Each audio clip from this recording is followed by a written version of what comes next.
Assalamualaikum warahmatullahi wabarakatuh.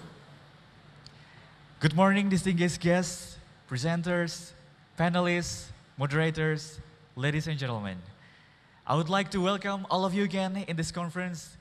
We are in our second day of the third annual Islamic Finance Conference 2018, today, July 5th.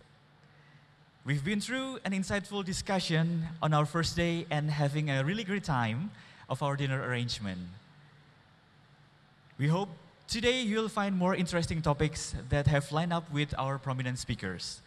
3 panel sessions, guest lectures, keynote speech will enlighten our second day.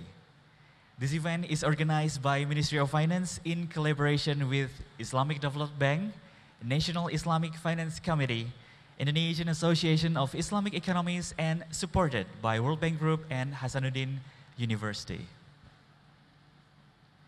Now, I would like to invite you to the third panel session with the topic of Islamic Digital Finance for Sustainable Development.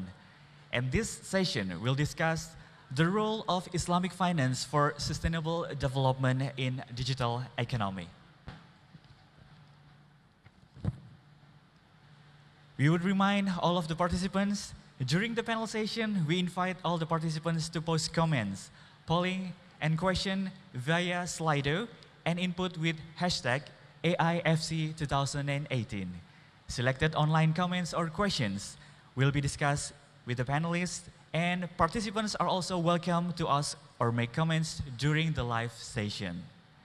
Ladies and gentlemen, our third panel discussion will lead by our discussion chair, Mr. Ashraf bin Arshad. Mr. Arshad is a financial sector specialist with the World Bank Group Knowledge and Research Hub in Malaysia under the Finance Markets Global Practice. He is currently working on several areas that broadly cover financial sector sustainability, financial inclusion, Asian integration, Islamic finance, and green finance, particularly in the Southeast Asia region. Prior joining the World Bank, Mr. Arshad worked as an Assistant General Manager for the Securities Commission, Malaysia. A member of the Malaysian Institute of Accountants, Mr. Arshad holds a master's degree in International Finance from the University of Leeds. Ladies and gentlemen, join me to welcome Mr. Ashraf bin Arshad.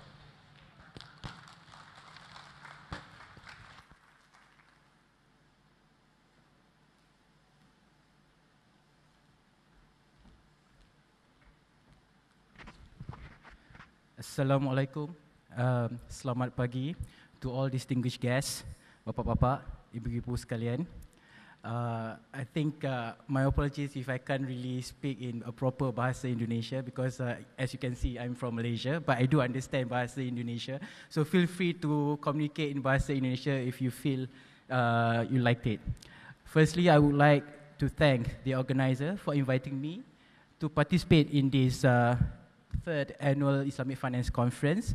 I'm very honored to be here, and I'm very touched by the warm and hospitality rendered to me and my fellow colleagues. Okay. As mentioned by Mr. MC, this morning's session will cover on the topic of Islamic digital finance for sustainable development. A follow-up from yesterday's discussions about the condition, challenges, as well as opportunities for the OIC member countries in this digital era, and as well as the regulatory issues on Islamic finance and financial technology. These sessions will discuss on the role of Islamic finance for sustainability in the era of digital technology. So I think it's a combination of fintech as well as Islamic finance. So without further ado, I would like to invite our distinguished speakers. First of all, I would like to invite Professor Dr. Basri Hasanuddin to the stage.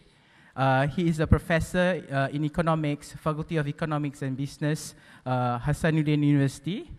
Professor Hasanuddin holds a doctoral degree in economics from the University of the Philippines in 1977. He was the coordinating minister for the People's Welfare and Poverty Alleviation of the Republic of Indonesia and had served as the 9th rector for Hasanuddin University as well as Indonesian ambassador to the Islamic Republic of Iran. Our second speaker, Dr. Suminto from the Ministry of Finance, Republic of Indonesia. Dr. Suminto serves as a Director of Sharia Financing, Director General of Budget, Financing and Risk Management. He is an experienced director with a demonstrated history of working in public sector. His areas is related to international relations, Islamic finance, debt management, and policy analysis. He holds a Doctor of Philosophy focused in development economics from Ritsumeikan Asia Pacific University, Japan. Last but not least, I would like to invite my fellow colleague from the World Bank, Mr. Abayomi Alawode, Head of Islamic Finance from the World Bank Group. Mr. Abayomi is responsible for designing and delivering the World Bank's work program in the area of Islamic finance, covering strengthening the institutional foundations of Islamic finance, enhancing regulatory and supervisory frameworks for Islamic financial institutions, developing and applying Sharia-compliant financing solutions for key developmental challenges, knowledge generation and dissemination activities to improve the understanding of Islamic finance globally. Mr. Abayomi, a Nigerian national, holds a Master of Philosophy in Development Studies from the University of Cambridge, United Kingdom. I think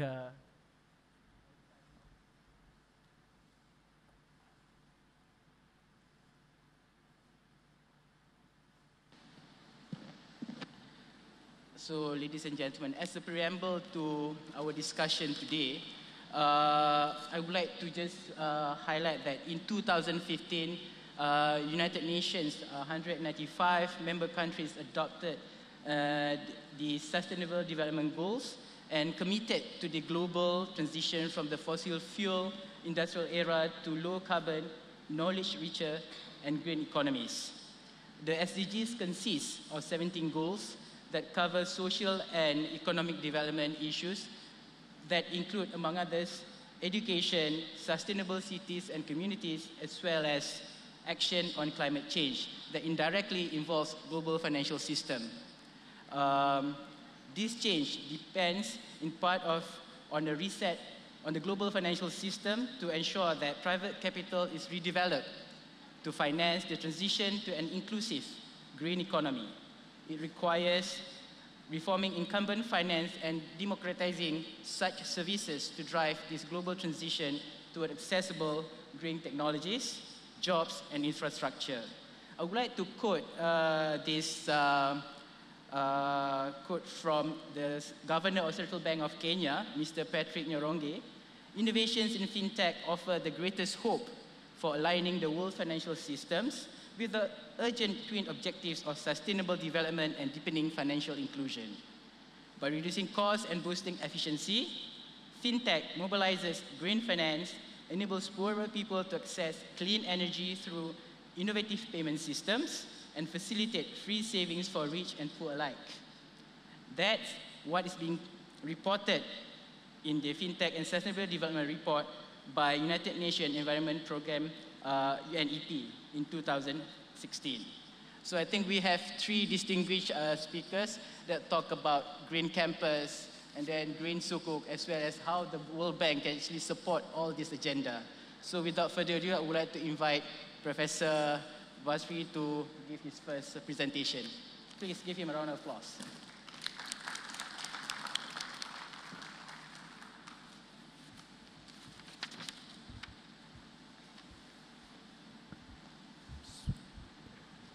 Assalamualaikum warahmatullahi wabarakatuh. Good morning, everybody. It's a great pleasure for me for being able to participate. It's a very important conference this morning. I would like to thank the steering committee for putting my name as one of the speakers. Ladies and gentlemen, I was assigned to talk about green economy for sustainable prosperity, what the university can do. What I am going to present this morning, we will be based much on the experience of our university in greening the campus.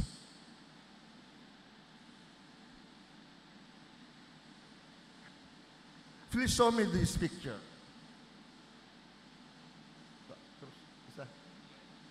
This is the entrance gate of Hasanuddin University, where you can read there, Anda memasuki kawasan hutan kota Universitas Hasanuddin, meaning that you are now entering the forest city of Hasanuddin University, because Hasanuddin University campus has already been considered as a part of the green city of Makassar. So this is the entrance gate 1. This is another part of Hasanuddin University, full of huge trees, covered by trees.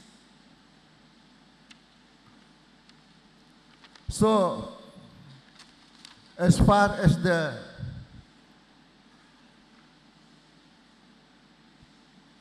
number of trees available on campus, Hasanuddin University campus is already green, but it's far from a green campus. Why? What is the green campus? Green campus is the concept of creating the green ecologically friendly environment of any campus. Green campus status is achieved by making significant progress in create campus community collaboration under one of the number of the following terms. The first one is about energy. Is far Hasanuddin is far from having green energy. Water, travel and transport, biodiversity and waste. In its long strategic plan with respect to creating the green, ecologically and friendly environment, Hasanuddin University had determined to implement the following programs. The first one is the implementing an efficient and effective university management. Secondly, establishing an integrated laboratory system. Thirdly, establishing science park.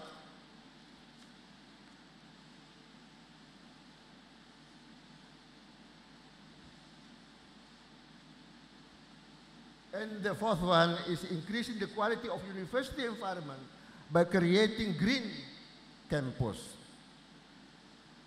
So the management of Hasanuddin University has already determined that we have to be able to build the so-called green campus at Hasanuddin University campus.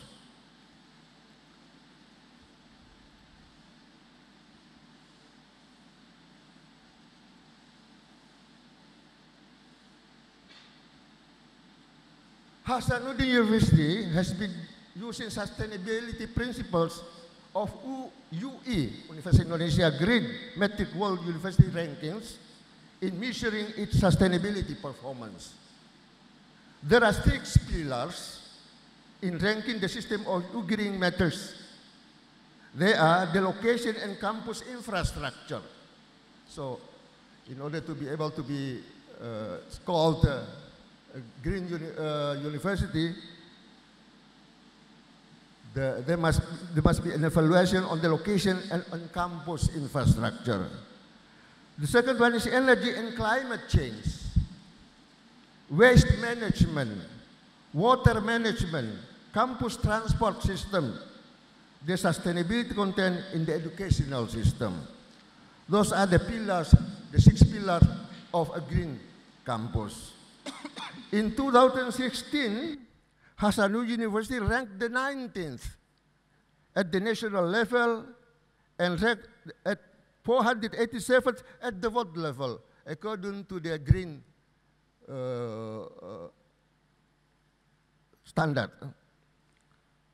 green index.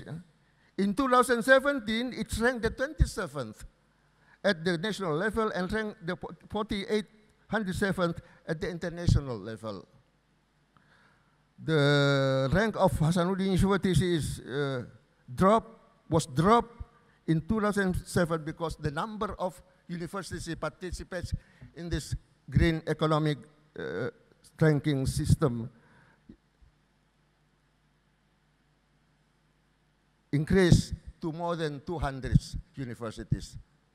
Jadi ranking Unhas untuk Green Campus sebagai Green Campus itu menurun pada waktu tahun 2017 karena jumlah universitas bertambah. Dilihat dari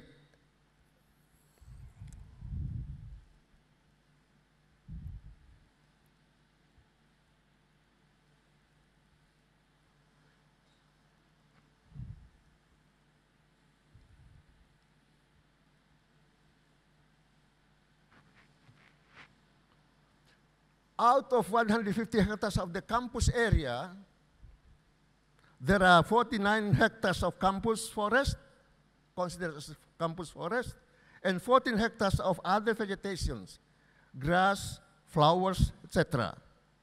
With a total of 38,500 of people stay on campus during the daytime, the ratio of person with respect to open space is 1 per 6.4 square meter. This is considered still ideal. As a part of city forest, the difference between campus temperature and the temperature outside campus is about 3 to 7 degrees. Jadi ada perbedaan 3 sampai 7 derajat temperature di kampus dengan di luar kampus. From the transportation aspect, there are an average of 11,500 motorcycles and 4,600 cars moving in and moving out campus every day, per day. Jadi ada 11.500 dan 4.600 kendaraan yang mondar-mandir masuk ke kampus.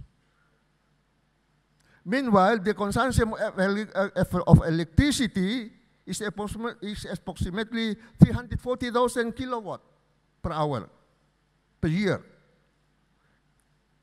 And with a total of 389,500 campus population, altogether will contribute about 300 metric ton carbon per year. Jadi akan menghasilkan 360 metric ton carbon. From green campus to green economy, what Unhas can do? According to ECO Canada, the green economy is defined as the aggregate of all activity operating with a primary intention of reducing conventional levels of resource consumption, harmful emissions, and minimizing all forms of environmental impacts.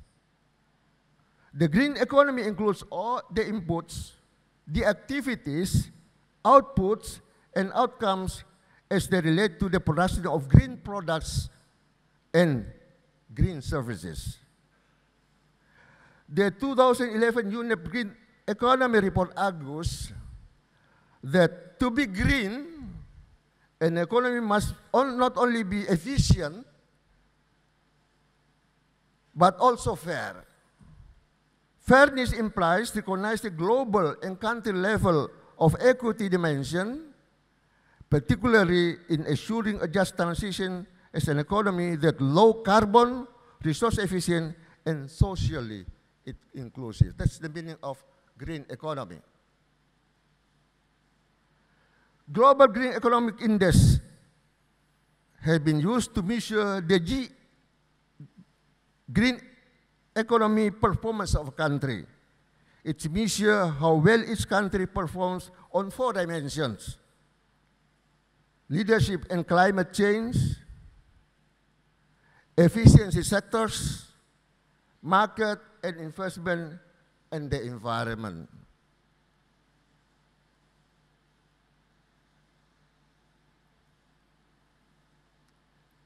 Now, what's the role of the university can play in creating the so-called green economy?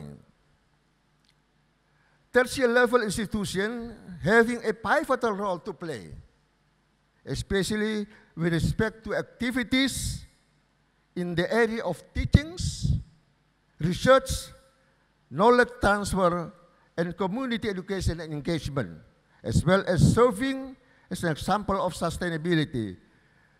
So, we recommend the following action that can be taken by any university in assisting the creation of the so-called green economy. The first one is through teaching and training activities, a university can train individuals for jobs in green sectors. Jadi bisa melakukan program-program pelatihan untuk menciptakan untuk their green sectors by equipping them with the requisite knowledge and skills as an extension of its activities in research, development, and innovation.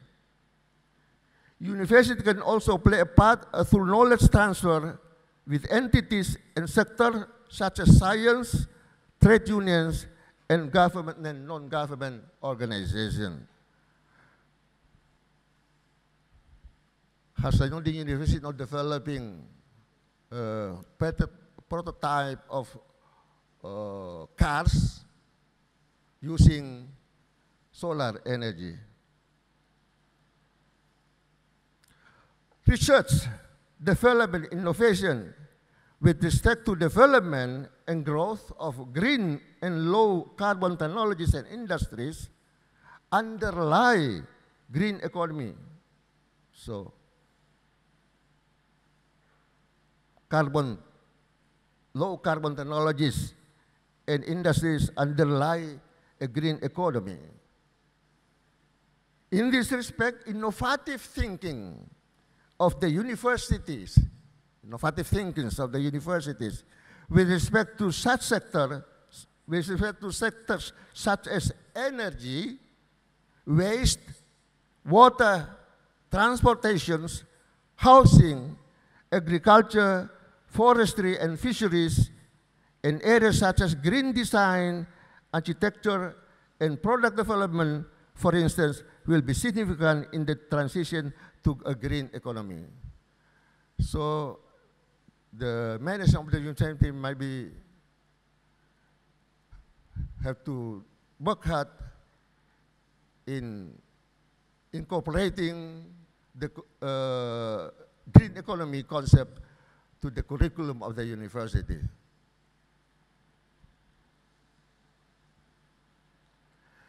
As an extension of its activities in research, development, innovation, and universities can also play a part through knowledge transfer with entities and sectors such as science, trade union, and non-governmental organizations. Now these activities has been explored by the management of the universities.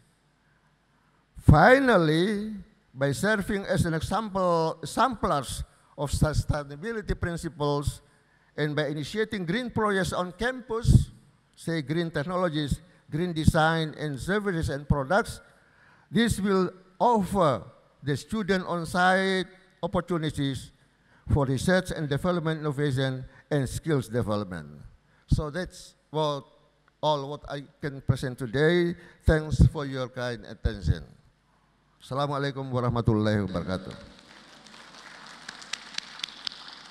All right, thank you, Professor Basri.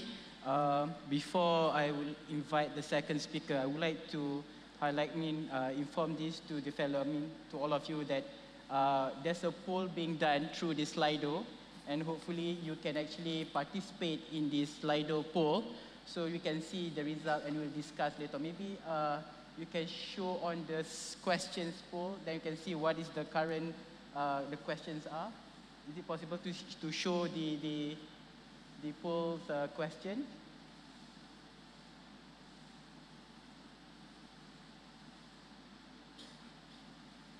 Okay, I think it cannot be shown on the screen, but you can see through the apps that I think there's some questions. The question for the poll today is, what can be the catalyst for Islamic finance in achieving SDGs? So I would like you to participate in this poll, and I think we'll discuss the result at the end of the session. Okay, I would like now would like to invite Pak Suminto to present his paper or presentation talking about green sukuk. Please welcome.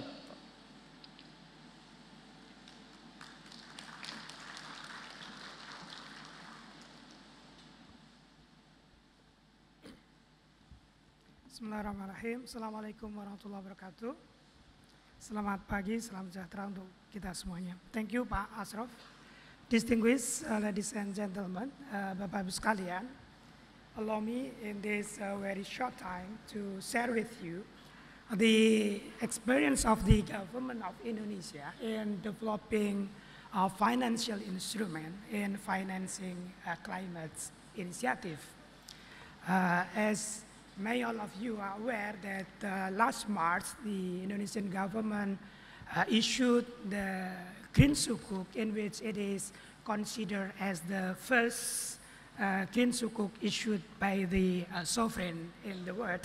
And also it is the first green bonds, either conventional or Sharia, issued by sovereign in the Asia region. Ladies and gentlemen, discussing green bonds, green sukuk, of course, it closely related to the commitment of the government with the climate initiative. Since 2009, at least formally, the Indonesian government has declared its commitment to the climate initiative, considering that Indonesia as an archipelago country with more than 17,000 islands surrounded by volcanoes, mountains, and also illuminating by direct lights of sun all over the year is very vulnerable to the global warming, especially climate change. With this respect, Bapak Ibu sekalian, ladies and gentlemen, the government pay attention seriously with respect to how to handle this issue. The estimation of the climate change, for example, projected that in the period 2020 to 2050, the surface temperature of the Indonesia will increase by 1 degree Celsius, in which it significantly will impact directly to the economy of Indonesia. For example, from the health sector, it will increase 3 to 5% of sectors-borne diseases and its distributions. It also will decrease the productivity of the agricultural sectors in Indonesia, including rice, maize, soy, sugar, palm oil, etc. That, of course, it will directly affect it to the welfare of the people. We also understand that the cause of the various natural disasters as an impact of the climate change, like droughts and flood, for example, is very costly. For example, the flood in capital city, Jakarta, some years ago, the cost was estimated at around $9 million US dollars. Last year, around 4 million of the Indonesian people are affected by the droughts in Java Islands and Nusa Tenggara Timur only, not mentioning other regions in the country. So with this reason, Bapak Ibu sekalian, the Indonesian government really seriously pay attention and also give commitment with the climate initiative. So that in 2009, the Indonesian government declared the commitment to reduce the emission by 26% in 2020 by the Indonesian own funding, and reducing up to 41% of emission by international support. And this commitment, Bapak Ibu sekalian, also reflected in the regulation to ensure that this commitment will be implemented by the government, so that in 2011 and 2014, the regulation on the mitigation and adaptation was enacted. And also in 2015, the new administration of President Jokowi revised the commitment in which the emission reduction will be increased to 29% by the Indonesian own funding and 41% by the international support by 2030. And also in 2016, the Indonesian government has signed the Paris commitment, and then followed by the submission of the nationally determined commitment. Bapak Ibu sekalian, with respect to this climate initiative, we understand that it needs huge financing needs. According to the estimation of the Ministry of Finance, during the period 2015-2020, the financing needed to the climate initiative is around 80 billion US dollar. It means the financing needs is around 18 billion US dollar per year. In this respect, Bapak Ibu sekalian, the government seriously identify the source of financing for this climate initiative, including from the government budget itself. In this respect, by the assistance of some international partners, mainly the UNDP, the government has developed what so-called budget taking. There is a mechanism to identify, to track the budget allocated, which is directly finance the climate issue, both the mitigation and adaptation. So that by this budget taking, actually, the issue is not adding the new financing in the budget, but we identify the projects, program that's already budgeted in the budget that is actually finance the climate itself, which is in the past, various programs, various projects are implemented, but we are not documented the projects, the program that is finance this climate initiative, so we don't really understand how much we already spent financing for this climate initiative. So by this budget tagging, Bapak Ibu sekalian, from the early beginning of the budget process, from the process of proposing the projects or program by the line ministries, the line ministries already realize which projects, which program are directly intended to finance the climate issues.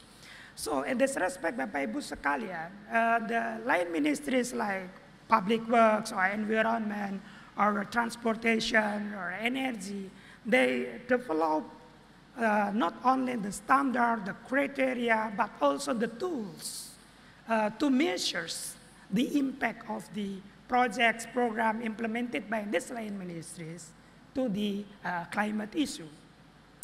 By this tagging process, for example, for the fiscal year 2016-2017, we identify that the government has spent around 11 billion US dollar for this climate initiative.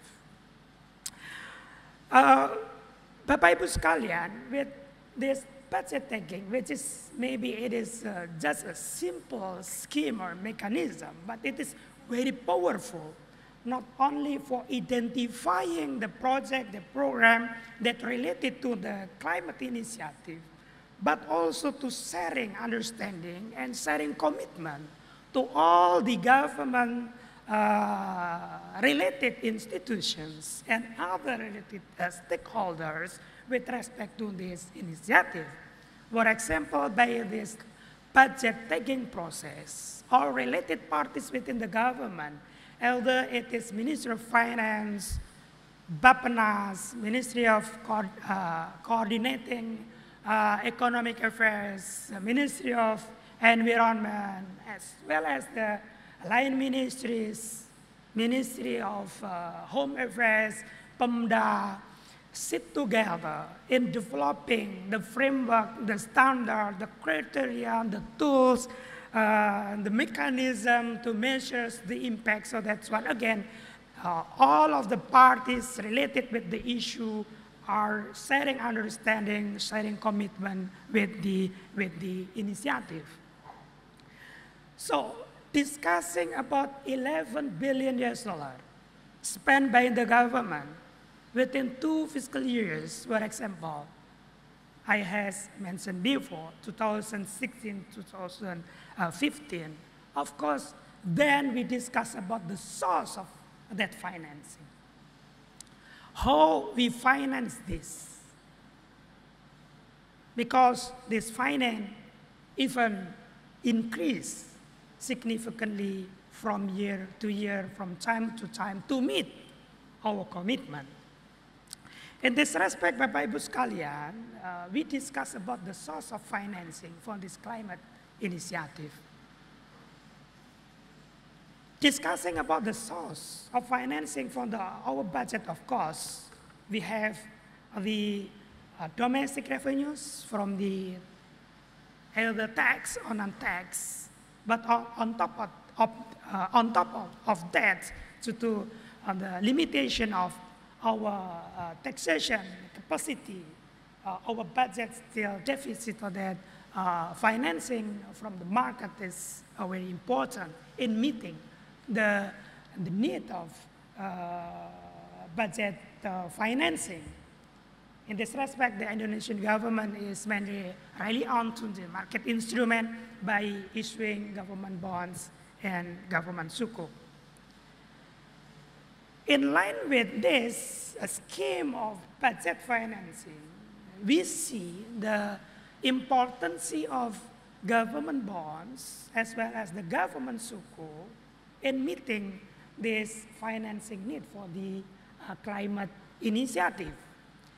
So that the government has developed the framework that allow the government to enter to the market to get the financing source for financing this climate initiative. So that Bapak Ibu sekalian, ladies and gentlemen, the Indonesian government has developed what so-called green bonds and green sukuk frameworks, set out the standard, the criteria of the activities or projects or program implemented by the government that is meet the climate initiative, the green initiative, and then we can use this standard, this criteria to enter the market to get the financing source from the market for financing this initiative. The government has introduced the government bond, green bond and green sukuk framework this year, in which this framework is in line with the green bonds principles globally accepted, and the framework has been reviewed by the second party in this respect is Cicero, based in Norway, so that by this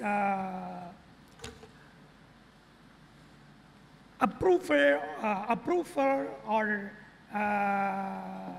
review from the recognized international reviewer, our framework are well received by the investors globally. With respect to this green framework, Bapak Ibu sekalian, the government has set out 9 sectors that is eligible with the green principle, so that by these 9 sectors, projects that is eligible and in line with these sectors are allowing us to be recognized as the green financing and can be used as the underlying in issuing government bonds or government sukuk in the market. 9 sectors that is identified as in line with the green principles, including the renewable energy, resilient to climate change for disaster risk areas, energy and waste management, sustainable agriculture, sustainable transportation, green tourism, sustainable natural resources, management, use of clean technology for power generation, as well as the green building, in which our framework got the what's so-called medium dark shading status from the CICERO, in which, as we see from these slides, from the 9 sectors we include in the framework, the dark green status includes the renewable energy and resilient climate change for disaster risk areas, while 9 sectors are included in the status of medium to dark green, and the rest of 1 sectors, namely green building, is got the status of light green. Bapak Ibu sekalian, after we developed this framework, then in the early of this year, last February, last March, the government has issued the green global sukuk in US dollar currency in the amount of 1.25 billion US dollar, in which this issuance got very good reception from the investors globally, both from the green investors and conventional investors. In issuing 1.25 billion, this sukuk, we got the order from the investors in amount of 3 billion US dollar. It means around 2.5 times of the issuance, in which 29% of that is distributed to the green investors, and the rest of 70% is allocated to the conventional investors. Of course, in the future, we expect that the distribution to the green investors is increasing. By 29%, of course, it is considered as already fine for the first issuance. But by considering that in the global market, actually the fund dedicated for the green instrument has been developed very well, we expect that the receptions, the allocation, the distribution to these green investors will be significantly increased in the futures. Discussing about the distribution by geography as well as by investor type, we see from this slide it is well distributed, in which with respect to the geography, for example, 32% of the total issuance is distributed to the Islamic investors, in this respect is Middle East and Malaysia. So in this geography classification, Islamic here is Middle East and Malaysia. And then 25% distributed to the Asia region, US regions 18%, Europe 15%, and domestically Indonesia 10%. With respect to the investor type, it is distributed to the banks 40%, fund managers 29%, central bank or sovereign wealth fund 20%, pension fund and insurance 10%, as well as private bank 1%. Bapak Ibu sekalian, ladies and gentlemen, the statistics showing us that the market instrument for financing green initiative, climate initiative is promising. So that in this respect, Bapak Ibu sekalian, ladies and gentlemen, the Indonesian government is committed to further develop this initiative. We understand that issuing green bonds or green sukuk is not that easy due to we should responsible and accountable to the market, to the investors. Meaning that by issuing green sukuk, we give commitment to the market, to the investor. See, the Indonesian government issued 1.25 billion US dollar green sukuk. The government will finance the projects in amount of this project to achieve certain emission reduction. So that by issuing this green sukuk, the government should issue the report as an accountability evidence to the investors that the government really realize the commitment. So that by this first issuance, the Indonesian government try to ensure that this accountability is really accepted by the market, by the investors. So that now we are preparing the first report because this sukuk was issued last March, so that the first annual report should be published by March next year. So by assistance of some partners, mainly in the UNDP as well as the World Bank, we are preparing this report. Not only the beauty of the reports, but the more importantly is the essence of the realization of the commitment of the government, that the proceeds of the sukuk issuance in the amount of 1.25 billion US dollars is really reflected in the implemented of the project that is really have the impact to the emission reduction.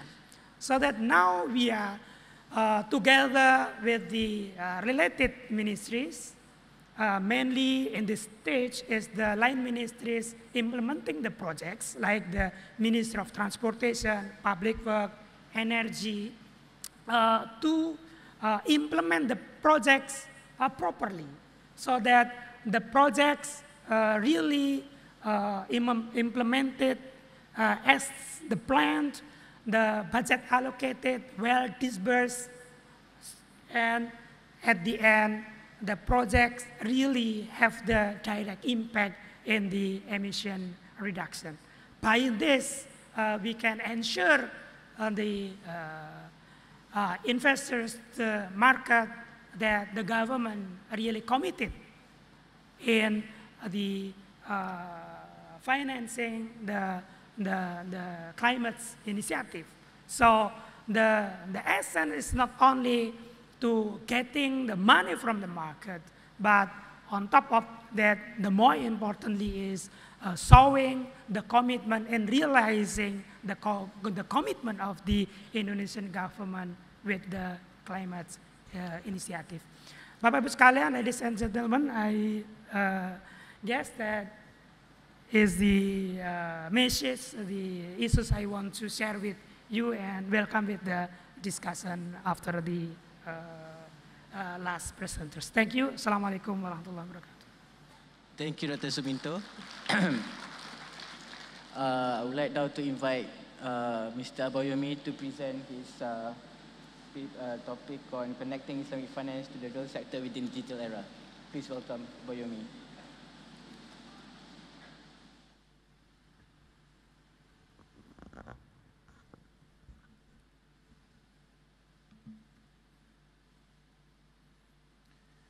Good morning, ladies and gentlemen.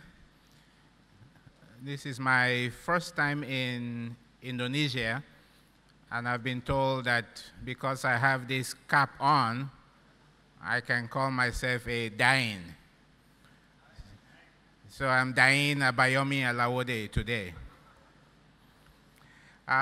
It's really a pleasure to be here to talk about Islamic finance in the digital era. And today, I will be focusing on how we can connect Islamic finance to the real sector in this digital era that we are all in. Let me start my presentation with some background. And this background is to remind us of some of the key principles of Islamic finance. I will not dwell too much on this slide, but just for us to remember that when we talk about Islamic finance, we do have certain core principles in mind. Most people you talk to know about the prohibition of interest, riba, on transactions. But many people do not know that Islamic finance also encourages financing according to profit and loss sharing, as well as non-profit and loss sharing modes. And the third point is actually what I think is one of the most important features of Islamic finance. And this is the fact that your financing has to be linked to real assets. And it's the performance of that investment that determines the returns you get. Now, there are several other principles that we all know very well, but I want you to hold on to that third principle that financing in Islamic finance has to be linked to real assets, and this is very, very important. Now, as you probably know, the World Bank has two main goals. We want to end extreme poverty, and what does that mean? We want by 2030 to reduce the percentage of people who live on less than $1.25 a day to no more than 3%. Second goal, we also want to promote shared prosperity. If you look around, in many countries, there is severe inequality. We think this is as bad as extreme poverty. So alongside our goal of ending extreme poverty, we also want to promote shared prosperity so that the bottom 40% can also share in whatever benefits you are getting from economic growth and development. Now, to achieve these goals, you require activities, measures, interventions in so many different areas. Increasing private sector-led growth and employment, and this requires several measures: financing of SMEs, investing in infrastructure, supporting entrepreneurship, expanding job opportunities. You then need to translate growth into poverty reduction, and this is where addressing inequalities come in. You also need to focus on pro-poor growth and improve access to basic services. And finally, ensuring sustainability of growth and poverty reduction. We've heard from the previous two presenters how important addressing climate change is and its effects. And Indonesia is a country that is taking this agenda very seriously. We also include here measures relating to promoting fiscal sustainability and improving governance. Now, why do I bring this up? This is because the World Bank is involved in Islamic finance because we strongly believe that Islamic finance can contribute to boosting growth, reducing inequalities, and enhancing the sustainability of growth. So many of those goals that I mentioned in terms of what the World Bank is about, we think Islamic finance can contribute. Financing business enterprises, SMEs, and entrepreneurs. We have seen in many countries how Islamic finance has supported SMEs through musharaka contracts, for instance, through ijara, leasing for SMEs. And there are many countries where SMEs are beginning to gain increased access to financing because you are using Islamic financing contracts. Infrastructure projects. Remember that I mentioned the linkage to real assets. Infrastructure is perfectly suited for Islamic financing because there are real assets backing this up. Improving the poor's access to financial services, Islamic finance, Islamic microfinance, Islamic financial inclusion, these are all areas where we see opportunities for Islamic finance to expand access to investment. Social investments in education and health. The World Bank, to give you an example, worked with the Alliance for Immunization to issue immunization sukuk 2-3 years ago. This is sukuk that is funding immunization in poor countries around the world. There are African countries, my country, Nigeria, for instance, has issued education sukuk to build schools and pay teachers.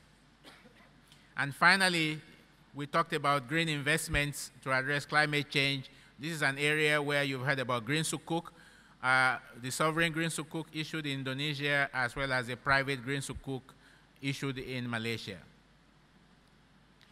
And Islamic finance not only contributes to many of these goals, it also helps to improve overall financial sector development. So in sum, we think Islamic finance is great. Now, what does this have to do with the digital revolution? Now, one message I want to pass to you today is for you to always think of finance in terms of financial services. Financial institutions, financial systems, they provide certain basic financial services. And the digital revolution has transformed how those services are delivered to consumers, to the end users.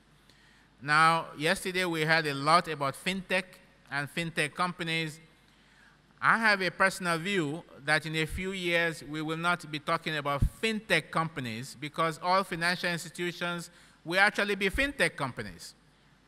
Why? Because the delivery of financial services using digital means is becoming mainstream now. I'm a member of a credit union in Washington, D.C., the World Bank IMF Credit Union. And I remember when I joined the World Bank several years ago, if you want to deposit a check, you have to actually go to the bank and talk to a counter, teller at the counter, fill out a form, etc. Now I can do it from here in Makassar. I can deposit a check into my account in Washington by just taking a photo of my check. I'm using an app. So even credit unions and mainstream banks are becoming heavily digitalized, and one day you will find out that all financial institutions, if they don't use digital means to deliver financial services, they are going to go the way of the dinosaurs, as the saying goes. And I think for Islamic financial institutions, which is our focus here today, Islamic finance needs to compete, mostly with conventional finance, because right now it is still a very small part of global finance. And in many countries, even when Islamic finance is systemically important, it is still relatively small compared to conventional finance. So I believe that for Islamic financial institutions to compete, they have to go heavily digital. Payments and money transfer. If you take, for instance, Al Raji Bank in Saudi Arabia and Al Inma Bank, also in Saudi Arabia, they are going heavily digital because even though these are mainstream banks, they realize that in order to stay competitive and in order to reach as many people as possible, they have to go digital. Saving and investing, depositing money, investing your money. There are many apps now that banks and financial institutions can use, and I think Islamic financial institutions need to wake up and use this more heavily. Lending, we heard yesterday about peer-to-peer lending, crowdfunding, etc., etc. Islamic banks also need to embrace digital technology to reach out to their loan customers. Insurance and risk mitigation, financial planning, these are all services that you get from your financial institutions, and there is absolutely no reason for you to have to go to a physical bank to get these services. They are possible digitally. So my argument today is to say for Islamic financial institutions, if they can embrace the digital revolution, they don't need to think of fintech companies as some strange guys out there, as someone described them yesterday, wearing shorts and wearing T-shirts. They themselves need to become fintech in many ways. There was a time if you need a taxi, you have to go on the street and hail a taxi. Now you can call a taxi using an app. There is Grab, there is Uber, there is Curb. That is the way finance is going to be run in the future, because with the smartphone, everything is possible. And I think Islamic financial institutions will need to recognize this. So if you think in terms of services, and you say, how can we deliver these services more efficiently, then I think the digital revolution becomes very, very relevant. Now, the digital impact, as it's been called, has gone through different channels. It has improved access, and it has enhanced financial inclusion. We heard yesterday about how this has reduced transaction costs, and there's an example here from a study by McKinsey, which shows that providing financial services, the cost has gone down by 80% if you use digital means. And if you have access to big data and better analysis, you can also do better risk management. So there's no reason for Islamic financial institutions not to embrace this digital revolution, because it has these several benefits. Now, there are some examples out there already of Islamic finance platforms. And we saw several examples yesterday shown by Professor Azmi Omar. But let me give you a few. There's a company called Liwa, which does Sharia-compliant crowdfunding for SMEs. And it's a P2P platform which connects SMEs to potential investors. And you, sitting here, can actually go on the Liwa website and identify SMEs that you want to invest in. And this is done on a digital platform. You don't even need to see the SMEs. Liwa does the due diligence, and you can get a return from having this investment in any SME that you choose. And this is a firm that was started by two young Palestinians based in Jordan, and it is growing very fast. In the Islamic space, it's all Sharia compliant, 100% Sharia compliant. You also have a firm called Narwi, which also does crowdfunding, but for micro enterprises, the much smaller ones. And here, you can even donate as small as $25 US. And it focuses on startup enterprises, which often lack financing. So you can see here that there are already experimentations out there by small firms and startups to provide Sharia-compliant financing using all the digital platforms. There is no reason for, say, Bank Muamalat not to be able to do these kind of things if they change their mindset. And this will actually raise the profile of Islamic finance and raise the scale, expand the scale of providing this financing. Payment services. There is a company called Pay Halal, which links with companies that are in the halal business. It's for online halal businesses. We've all heard of PayPal, which allows you to do payments online. Pay Halal allows you to do the same thing for companies that are in the halal business, and the money comes directly from your account. So you can see that the scope is so wide, the sky is the limit in terms of what you can do with digital technology once you put your mind to it. Lending, payments, savings, risk management, insurance, you can use. You can do all this through digital means. Now, this is a new world. It's a brave new world, but it can also be scary. So looking ahead, you always have opportunities and you always have risks with anything. My mother used to tell me that even if you drink too much water, your stomach will hurt, even though water is one of the most benign liquids you can ever drink. Now, we've talked about some of the opportunities already in terms of improved efficiency, increased access, closer linkages to the real sector, and improved risk management. But there are risks, and we need to be aware of these risks in order to maximize the benefits from the digital revolution. Regulatory uncertainty. We heard yesterday also that many have gone into this industry, into the fintech industry, because the regulation is very limited. It's either light touch or it's completely absent. I think this is a risk.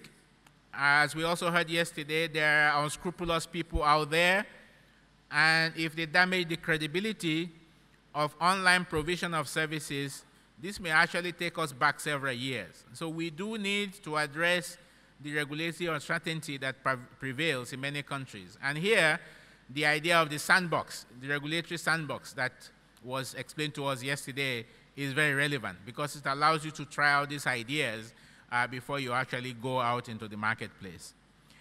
Cyber insecurity. People can hack those digital platforms. People can steal your information digitally. There's no doubt about that. It happens on a daily basis. So we need to pay more attention to cyber security and addressing these cyber risks. It's a brave new world out there, and we also need to adapt to live in this brave new world. And there's also operational risk. The platform may go down. The whole system may shut down. It may crash. Our computers do crash once in a while, and we can't get access to it. The same thing with these cyber platforms.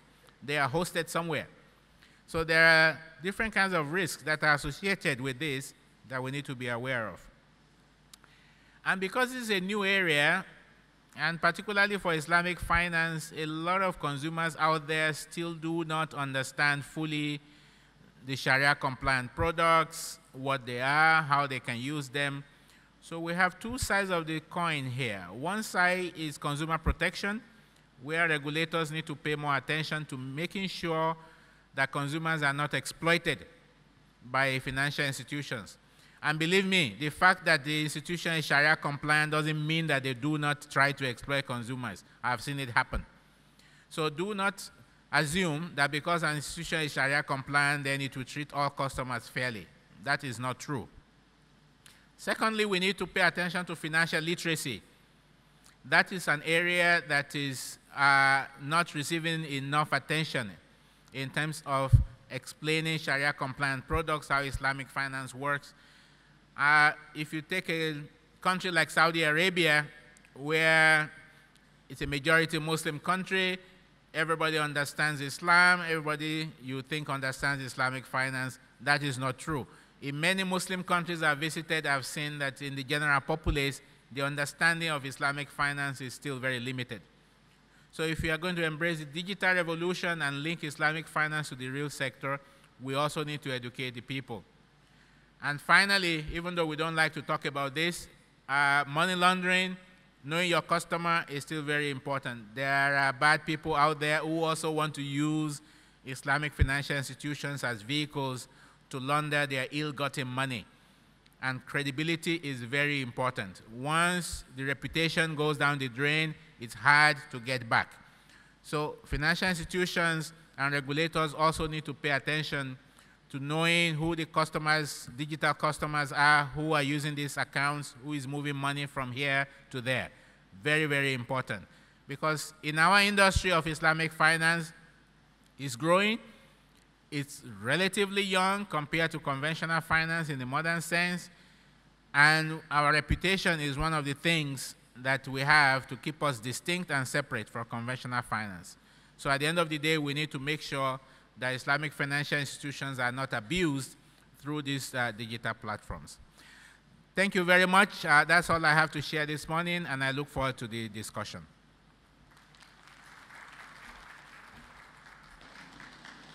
Thank you, Mr. Daing Abayomi. Okay, I think we have some very interesting question that I've seen from the Slido questions. Maybe can show it on the screen. But I think I'll go with the popular question first. it has some of the questions that I also have actually thinking about. So I think this question can also go to Dr. Suminto and Abayomi. Can the green sukuk financing be integrated with social finance, such as wakaf? So maybe would you like to comment on that? Can the green sukuk financing be integrated with social finance, such as wakaf?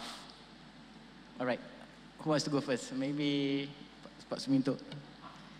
Thank you for the question. Very, very interesting questions. How to link between sukuk and social finance like wakaf. In fact, today's we in the Ministry of Finance has very intense discussion with our colleagues from the Bank Indonesia, OJK, Badan Wakaf, and also Badan Zakat Nasional, how to link between the sukuk and zakat and wakaf. The idea is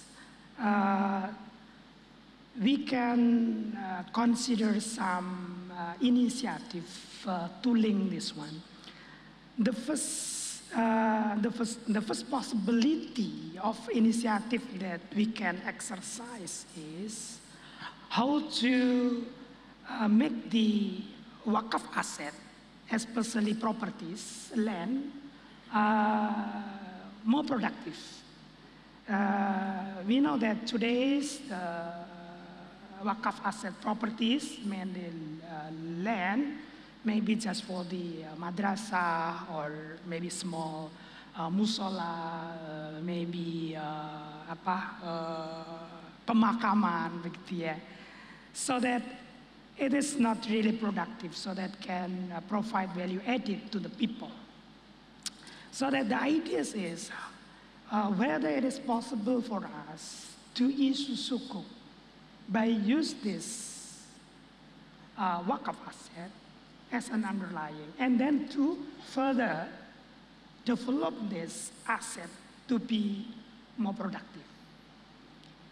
Let's say we have the wakaf asset in the very, what so-called very strategic areas, like in Jakarta, in Jalan Rasuna Said, or in Tamrin, in which this land can be constructed, become maybe offices, centers, or apartment, or malls. So that the discussion is, we also have the discussion with National Syariah Board to not forget to mentioning the possibility of issuing this issuing the sukuk by using this asset. Of course, we are still discussing, especially from the Syariah perspective, the treatment of the wakaf asset to be the underlying of the sukuk issuance, considering that the sukuk issuance will include the asset transaction, either sale and purchase of the asset, or lease of the assets, or which transaction is allowable, is allowed by the Sharia, which transaction is not allowed by the Sharia. Briefly, now we are discussing this possible initiative. The second possible initiative is kind of developing the cash wakaf or cash tunai, and then we can invest this cash wakaf to the sukuk, either government sukuk or corporate sukuk, and then the proceed of the cash wakaf invested to the sukuk, and then will be distributed to the people, maybe by Basnas, for example. So there is a synergy between the wakaf authority, the zakat authority, and the government as the sukuk issuer. So this is what so called the initiative of sukuk linked wakaf.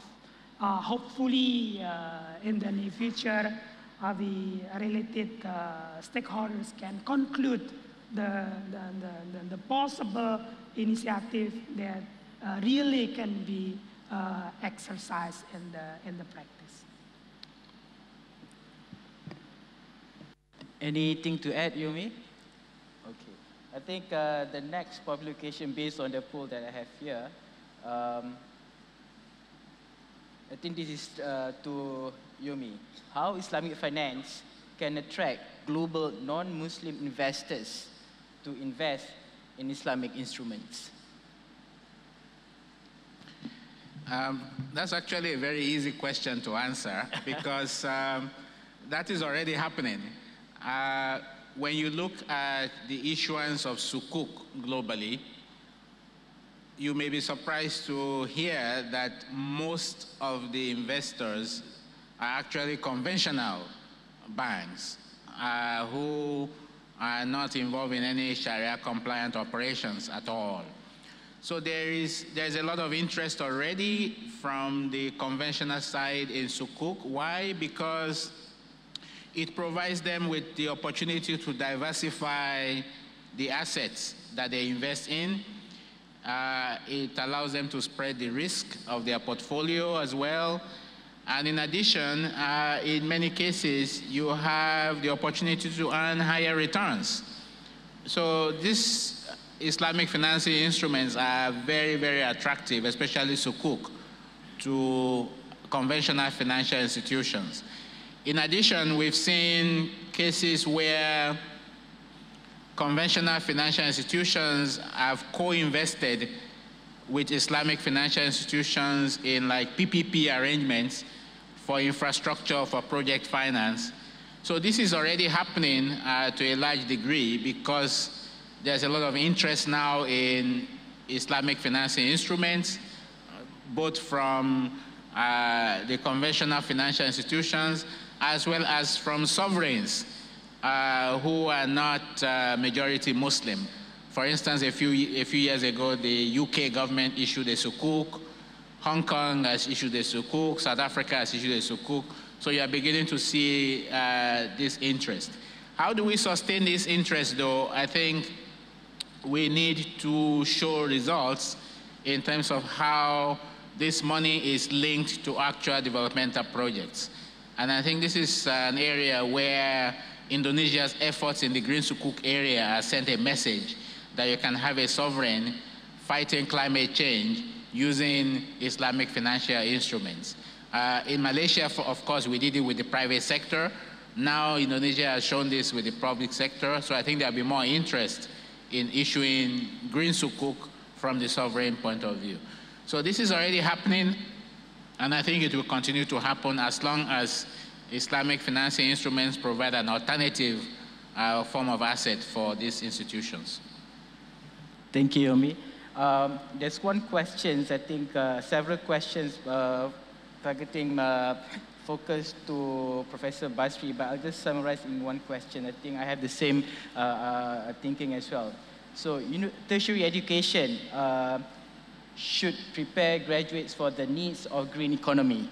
And then you have the green campus. It's a very good effort. So in this respect, Professor Basri, how University Hasanuddin or perhaps other universities should prepare its students to contribute to the wider sustainability agenda?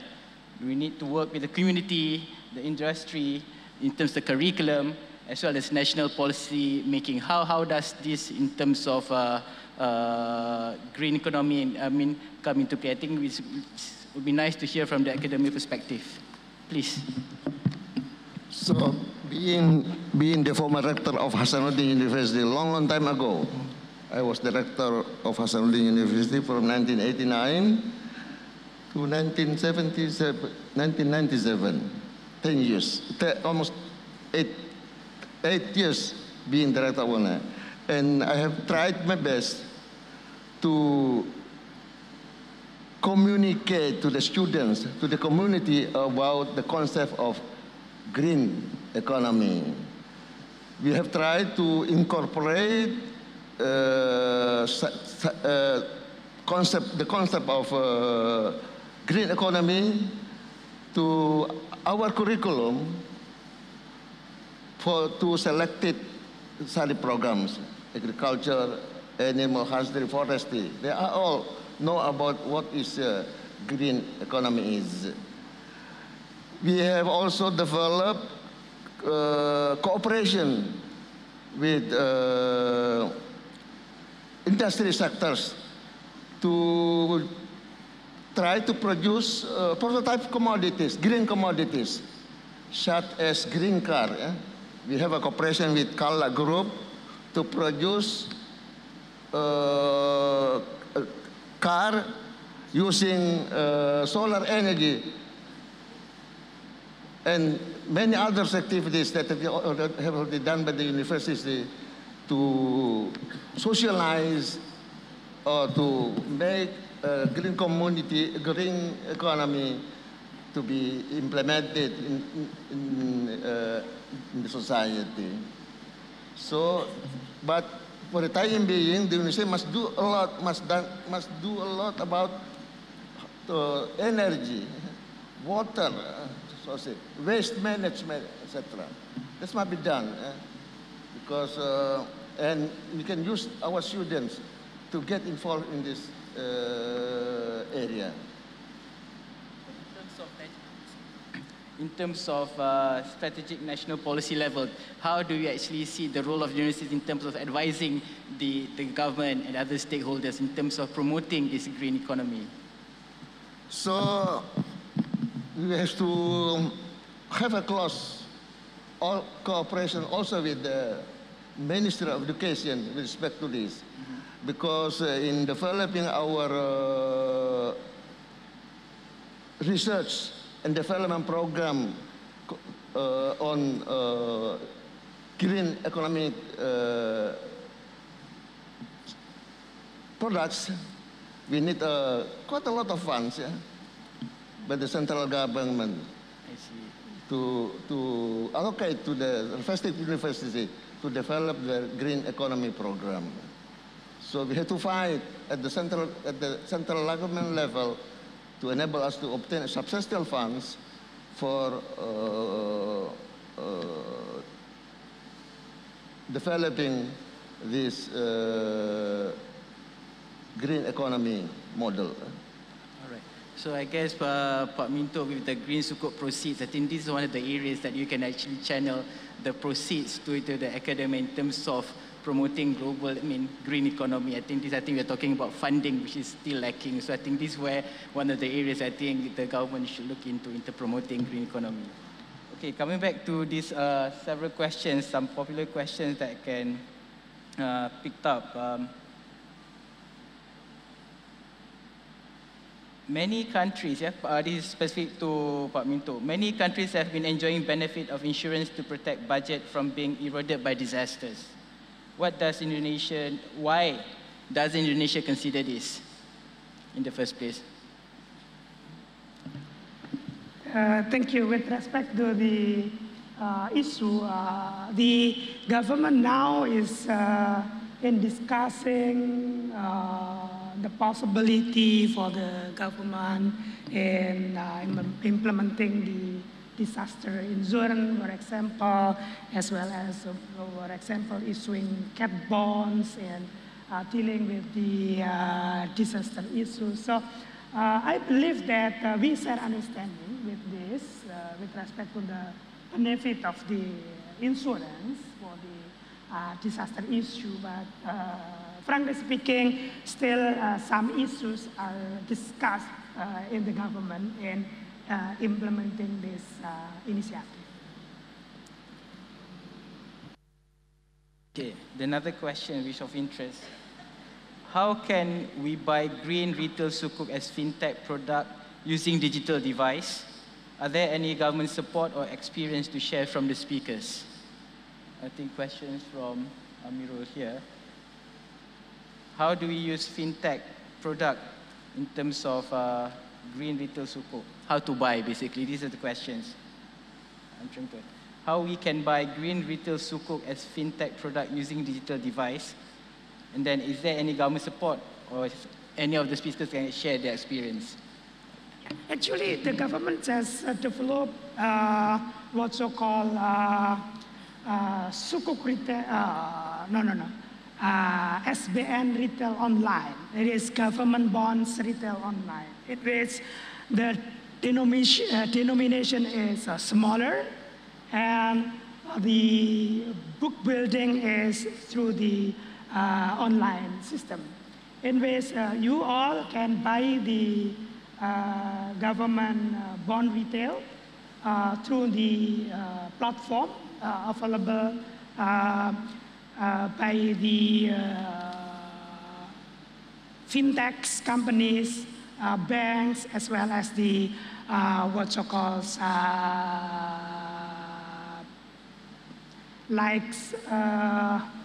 what so called fintechs companies, banks, securities, as well as the commerce, e-commerce company.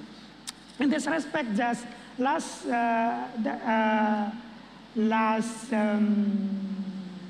May, I guess, the government already implemented this one for the first time. It is from the conventional one, from the what so called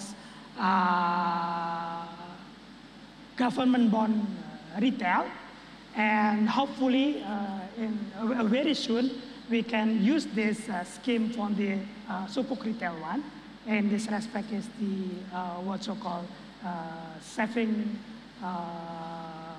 sukuk, in which we already issue the saving sukuk, but conventionally, I mean not using the online platform. Yeah. Thank you, Pamito.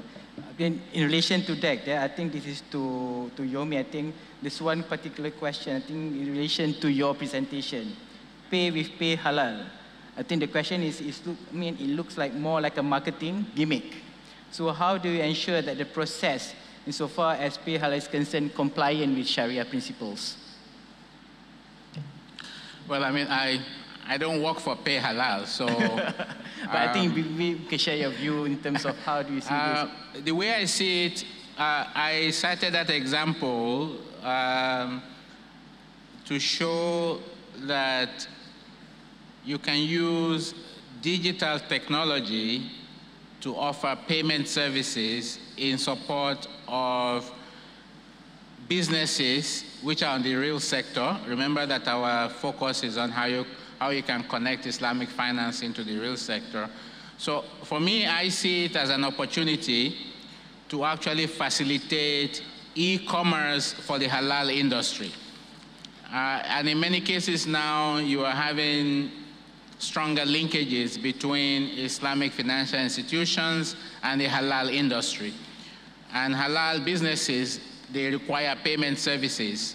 And if they are online and they have access to payment services in support of their operations, then this is very good for their businesses.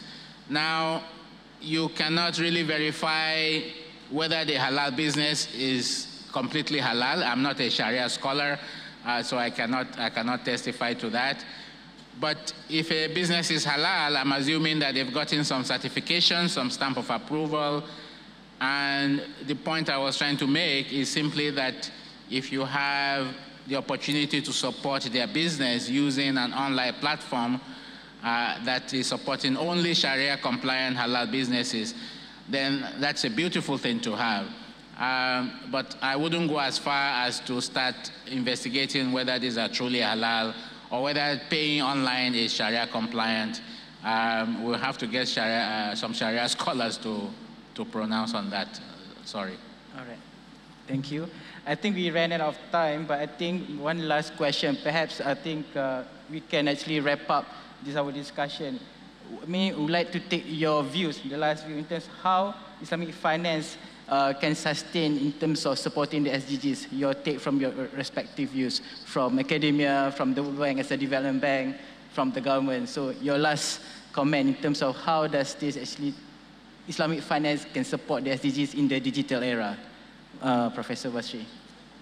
how Islamic finance can support the SDGs agenda in digital era. I think I would like to know, how do you summarize in terms of the our discussion today from perspective of academia?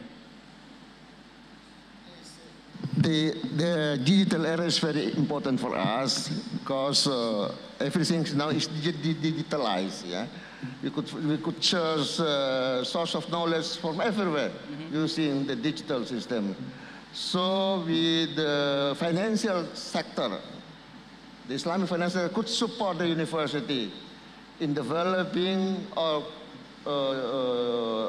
using financial resources from the financial sector to assist the university in doing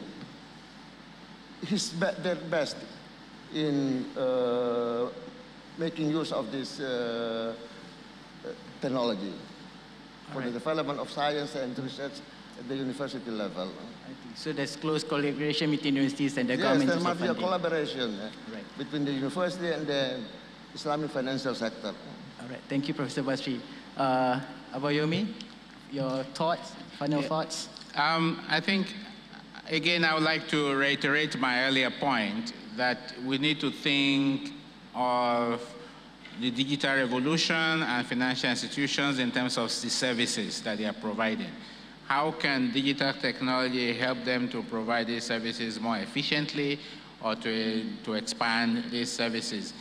And if you look at the SDGs, you can link Islamic finance to many of the sustainable development goals. And there are examples already. Climate change, we have examples here of green finance, green sukuk. Health, I mentioned the immunization sukuk. Education, I mentioned the education bonds. Infrastructure.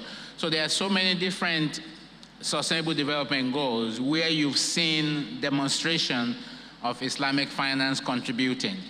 And I think expanding on these linkages of how Islamic finance can better support the SDGs will also be very important within the context of how those services are provided, the technology used, whether you have access to better data to assess the risk of investing in an infrastructure project, for instance, or whether you rely on digital technology to better reach SMEs, for instance. So those are the ways in which I think Islamic finance needs to take advantage of the digital revolution to better provide services to connect better with these development challenges that we have identified under the SDGs. One note of warning though, even though this is an area where I work, I always tell people to remember that Islamic finance is not going to solve all problems. It is still a very small part of global finance. It is contributing to addressing these challenges, but it is not the solution, the magic bullet to solve all these challenges. Thank you, Abayomi. And final thoughts from Pak Minto. Yeah, I just echo what Pak Abayomi mentioning. One important ingredient of the Islamic finance that it is very closely contributing to the SDGs achievement is the fact that the Islamic finance require the direct link between financial instrument and economic activities or real sector. Whichever from the Islamic instrument we discuss, either sukuk or banking sector or other instrument, it should be directly related to the activities in the real sector. Either it is infrastructure, either healthcare, either green initiative, either education, so that different with different with those of conventional one, maybe just easily getting money from the market for the general financing, not what so-called clear what activities is to be financed, for example. But Islamic finance does not allow us to such kind of financial transaction. So in this respect, I believe this is one of the merit of the Islamic finance, in which all of the Islamic financial instruments should be directly linked to the real sector, to the activities in the real economy, including in this respect, of course, SDGs initiative. All right. Thank you very much, Pak Minto. I think if you have any more burning questions, I think we can ask our distinguished speakers right after this session. But I would like to draw your attention, everybody, to the poll results of what been said, or I mean, in the views of our audience. So, based on the questions that we asked, what can be the catalyst for Islamic finance in achieving SDGs? I think it's quite divided to a certain extent, but I think most of our audience, I think, actually voted for availability of development projects financed by state sukuk. So this, I think, in line with, I think, what the current MOF is doing. I think a job well done. And I think, without further ado, I think we'd like to thank Professor Basri, Mr. Boyomi, and Pak Minto for the very insightful presentations and sharing your experience. I think please give them a round of applause for the very successful presentation today. Thank you very much. Thank you once again, Mr. Arshad, for leading a fruitful discussion panel. We will have a photo session and a token of appreciation. Please remain at the stage. Now we would like to invite Mrs. Ayu Sukorini as the Head of Financial Sector Policy from Ministry of Finance to present a token of appreciation to the panelists and a moderator.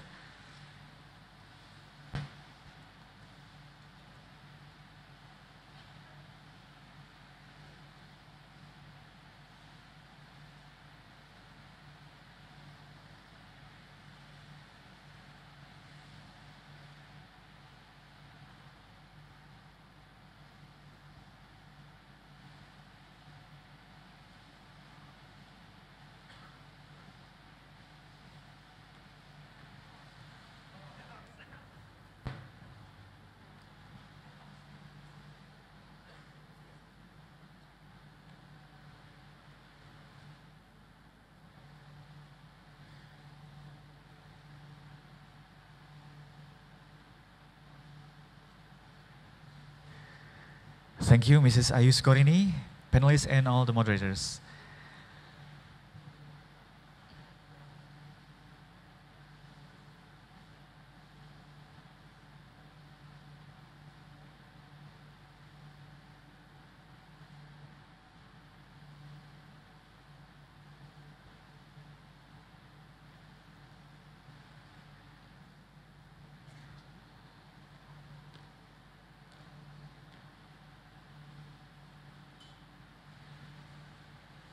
Distinguished guests, ladies and gentlemen, we kindly inform you that we have a coffee break and the refreshment will be served at this ballroom because the next agenda will start promptly after the coffee break. We have 10 minutes for the coffee break. Enjoy the coffee break. Thank you.